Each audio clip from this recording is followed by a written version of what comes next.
Right, we're live. Live at 5. Looks like we're live. Vroom, vroom. Vroom. Right, a bit wobbly, but that'll do. Okay guys, welcome back to London. Welcome back to Robert's Co. Another live jewellery making session. I'm going to do my tea. I put my jumper, so I've lost my jumper, I've lost my tea. I think they're behind me. Right, tonight we're making, the last few days I've been making I've been turning 1918 solid silver 3p coins into pendants. They could be charms as well. I'll give you a little close up. I've made quite a few of them over the last few days, but I need to make 4 more. So a couple of these are ones they need to straighten out. I didn't quite get the jump. One of the jump rings needed replacing. We did that yesterday. The other one needed realigning. That one's good to go, I think. Polished. It doesn't really come across on camera, but in real life it's a lot shinier, trust me. So I'm gonna make another 4 of those. I've got some jump rings here, 3mm jump rings, heavyweight jump rings, and I've got quite a lot of these coins. I've been collecting them for many years. So pick 4 good ones. These are circulated coins. So my idea of a good one is somewhat different to a coin collector's idea of a good one. But I think from a jewellery perspective, I think when people are buying vintage coins as jewellery, not everyone, I mean you want them good, but not necessarily freshly minted good, whereas coin collectors do. I think it's slightly better if they are showing certainly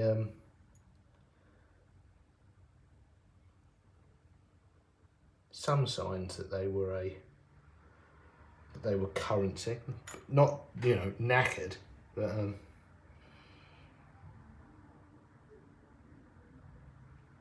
also not brand new. But coin collectors want them looking brand new. Weirdly enough, what coin collectors want is they want brand new ones that have faults. They're worth even more, which is a bizarre turn of events. Yeah, perfect, damaged, but damaged by the mint. Right, let's turn the YouTube copyright free music on.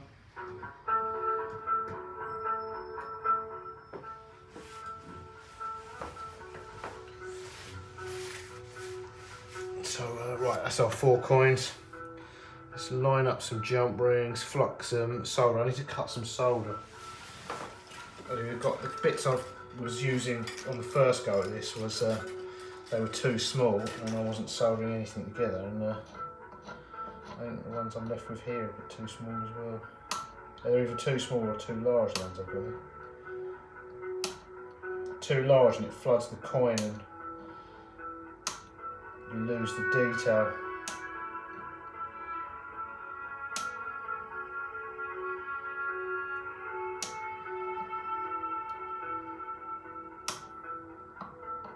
I just need another 4 so that I've got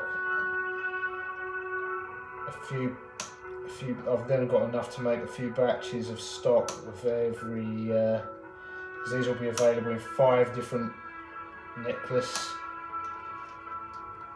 specs, lengths. So another 4, and I've got, I think, 4 or 5 complete sets. Although invariably we'll probably sell all of one size, which is why I need multiple sets. I line these up, I line the jump ring up on the 3 side because there's a little dot above the crown. Whereas on the king's head there's no way of lining it up. If we line it up perfectly on the 3 side, which is possible, it automatically lines up the king's head on these coins. On some of the Victorian ones, they're upside down.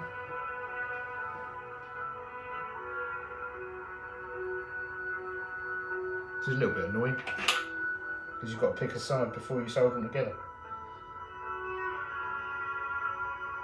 And once they're soldered, you Well, you could wear it upside down, I suppose.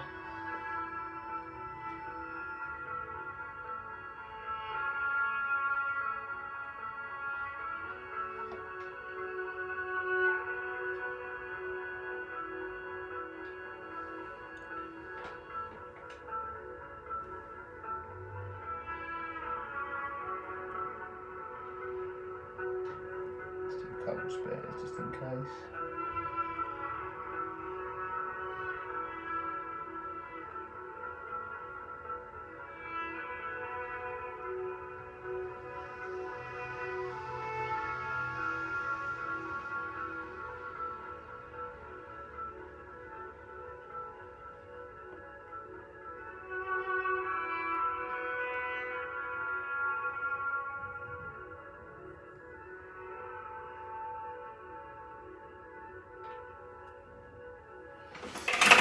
Right, flux. I'm just going to do a couple at a time because once the flux goes off, you can't actually see what you're doing.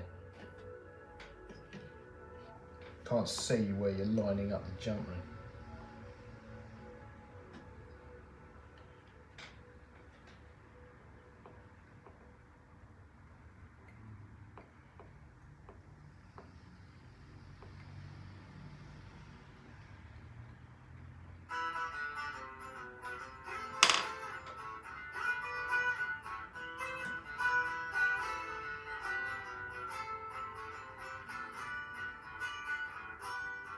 I haven't dropped a jump ring in the flux for a while, so I was just thinking, probably shouldn't say that out loud because it'll probably happen. But yeah, I was just thinking, I haven't dropped one of these in here for a while.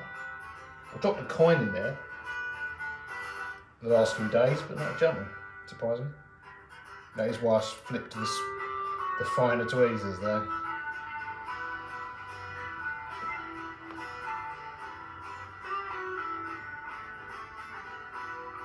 The problem with this flux is it's really thick, which is great for soldering, but it gums up the tweezers, it gums up the solder boards, and well, everything stops working. So I can glue on everything.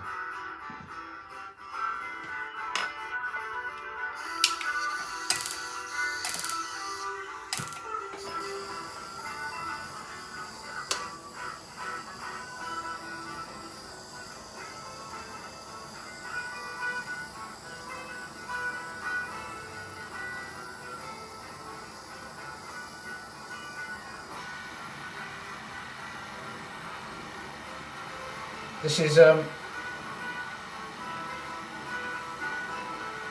suppose, a reasonably challenging soldering job because you've got a 16 by 0.9mm coin and a 3mm jump ring, which you've got to get to the same temperature at the same time.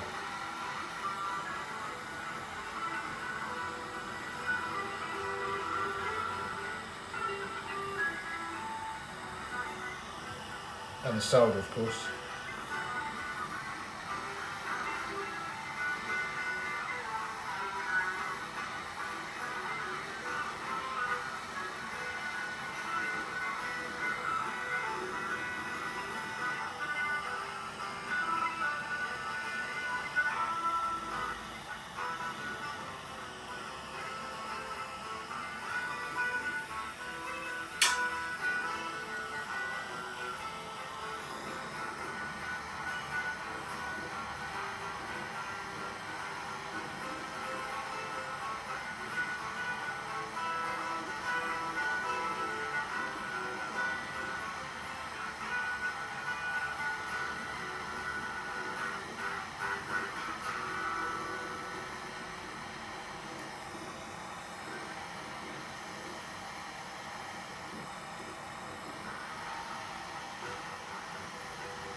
Right, next couple.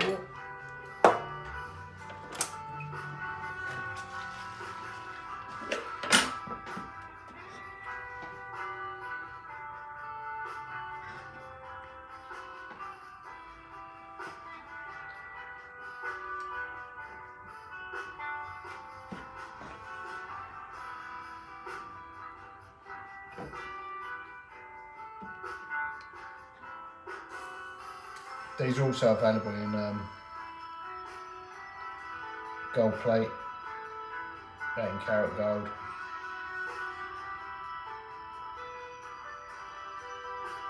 I was doing them in 22 karat gold plate to sort of resemble bullion coins, but for some reason Amazon was taking issue with it. There's no way of finding out what the issue was either, they just had an issue with it. 18 karat they're fine with, 22 no.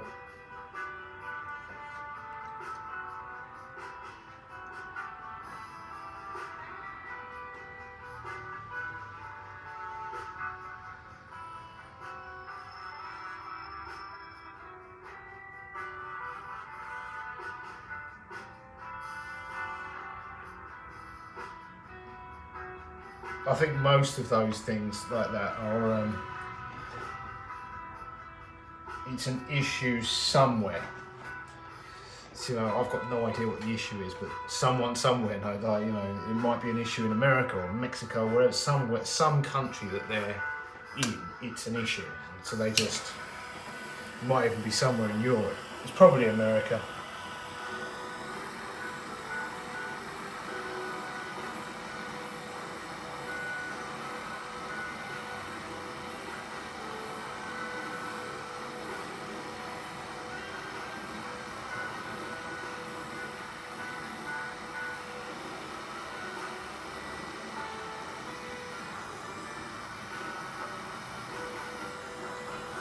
Yeah, there's some regulations somewhere regarding that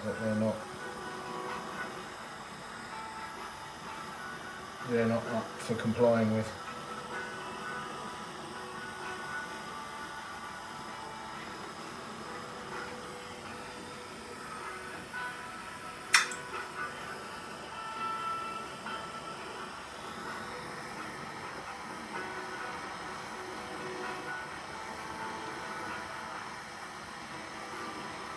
Although their policies do change from time to time.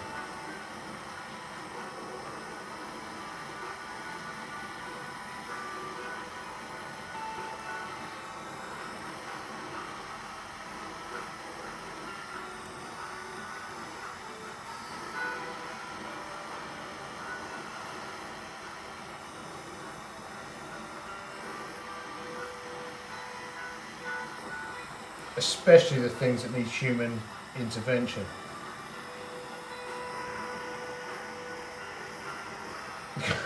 The human changes and the policy changes, put it that way.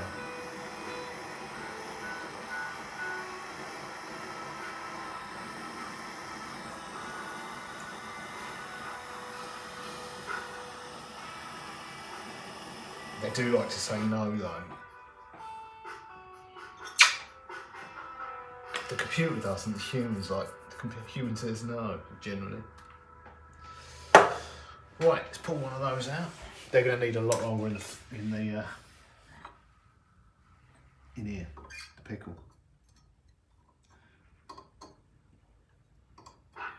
I didn't clean the, because I haven't, like this is, I don't bother cleaning the coins before I do this, because this cleans the coins. So, sometimes I do have an issue soldering them, but generally speaking, after they've been through the pickle, oh, that one might need moving. Yeah, I'll show you after soldering them, like to get the black back on, we'd have to use some, it would take some additional steps. So yeah, you can see the one on the right is not been cleaned or used for a while. That's just how sterling silver looks, tarnished black. But I think that is a mix of tarnish and dirt. So you can see it's still, some of the tarnish and dirt is still somewhat present, especially in the letters. So we want the whole thing that bleached white, so we leave it in the pickle, and it actually does quite a good job of getting the both the tarnish and the dirt out. Because if I put a batch of these in the cleaning, I'd rather put these in the pickle than in the cleaning machine, because I'm going to be constantly cleaning the solution in our cleaning machines, whereas I'm never cleaning the, I don't clean the pickle enough. Right, they're going to go back in. Right, and then we should, when they come out, that these two have been in there for quite a while, so they should come out quite bleached, like, well, one of these is pickled, bleached, pickled. See, so where was that one? We're starting off pretty tarnished and dirty. That one is out of the pickle. It doesn't come across well here. It doesn't come across well in pictures either, but that one's actually polished. And it is actually quite shiny, whereas those out the pickle, they're quite bleached matte. The shininess doesn't come across on camera. It doesn't come across in photos either. They look satin finished, but they're not. They're bright. But yeah, it's a stark difference from how they start out. We could put this finish back on using what is it, liver sulfur or ammonium hydrosulfide, some tarnishing solution. We could, you can dip them. It never looks, I would say, it makes them look more aged, but it never is quite as black and deep as genuine tarnish. But the thing is with genuine tarnish, most people get it when they don't want it. Like every spring I get a load of women that swear they never sweat, but that's what causes it. Humidity, sweat, leaving things wet, but it takes time usually, unless you're one of our sweaty customers. Right, I'll see you in the next one. I don't think we'll be making more of these in the next one, because I've got enough for a little while now. I think I need to make some more T-bars. I also need to make some more 1mm rings. So I'll see you in the next one. Toodles.